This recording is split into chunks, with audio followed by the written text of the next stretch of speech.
एक छोटे से गांव में अरुण नाम का एक किसान रहता था। अरुण बहुत मेहनती और ईमानदार था। सूरज उगने से पहले ही वो अपने खेतों में काम करने चला जाता था। उसकी मेहनत की कोई सीमा नहीं थी, लेकिन उसकी किस्मत खराब थी। उसकी जमीन बंजर थी। वहां कुछ भी उगाना बहुत मुश्किल था। बारिश नहीं होती थी और फसलें सूख जाती थीं। हर साल उसकी मेहनत बेकार चली जाती थी। अरुण और उसका परिवार मुश्किल से ही गुजारा कर पाता था। उनके पास खाने के लिए भी पर्याप्त अनाज नहीं था। माँ जी, मेरी किस्मत ही खराब है। मैं क्या करूं? इस बंजर जमीन पर कुछ उगता ही नहीं। हर बार कोशिश करता हूं, पर नतीजा वही होता है। क्या हुआ बेटा? इतने उदास क्यों हो? कोई रास्ता जरूर निकलेगा। एक दिन अरुण बहुत निराश था। उसकी आंखों में आंसू थे। उसकी फसल फिर सूख गई थी। अब उसके पास कोई उम्मीद नहीं बची थी। उसे समझ नहीं आ रहा था कि वो क्या करे। उसकी सारी मेहनत बेकार हो गई थी। वो अपने खेतों में बैठा उदास आकाश की ओर देख रहा था। उसे कोई रास्ता नहीं सूझ रहा था। तभी उसे एक आवाज सुनाई दी। वो चौंक गया। अरुण ने देखा, उसके सामने एक बूढ़ी औरत खड़ी है। वो बहुत ही शांत और समझदार लग रही थी। उसके चेहरे पर एक अजीब सी शांति थी। ऐसा लग रहा था जैसे उसके पास अरुण की सभी समस्याओं का हल हो। आहा। बूढ़ी औरत हंसी और बोली, हर समस्या का हल होता है बेटा। उसने अरुण को एक छोटा सा बीज दिया और कहा, इसे अपने खेत में बो दो और देखो क्या होता है। अरुण ने बीज को ध्यान से देखा और सोचा, यह कोई आम बीज नहीं था। यह चमक रहा था। यह क्या है माँ जी?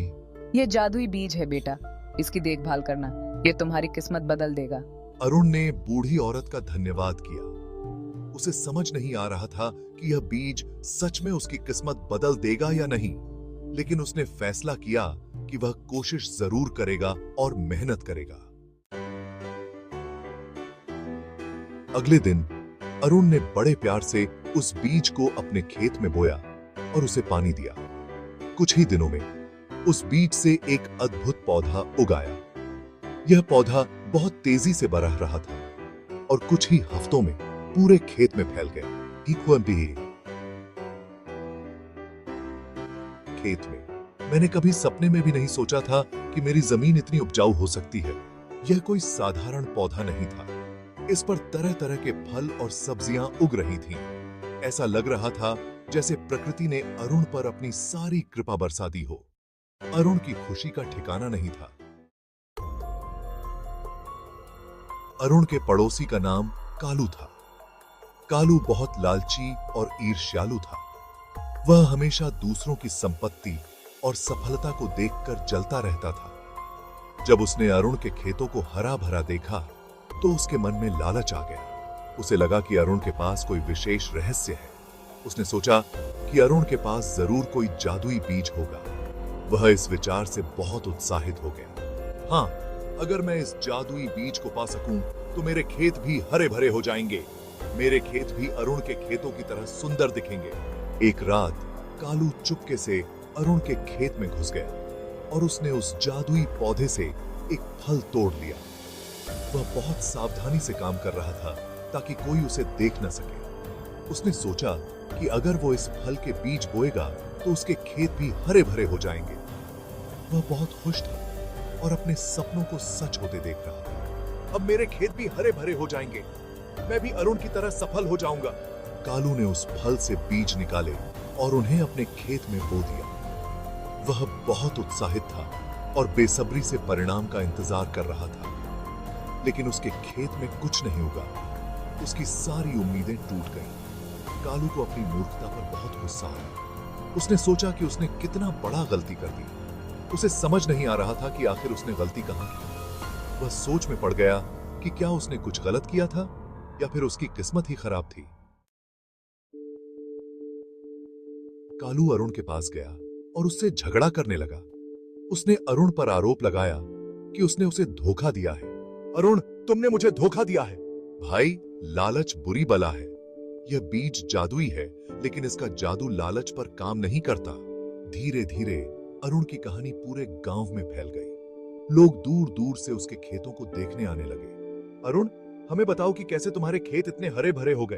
अरुण ने सभी का स्वागत किया और उन्हें बताया कि कैसे उस जादुई बीज ने उसकी किस्मत बदल दी।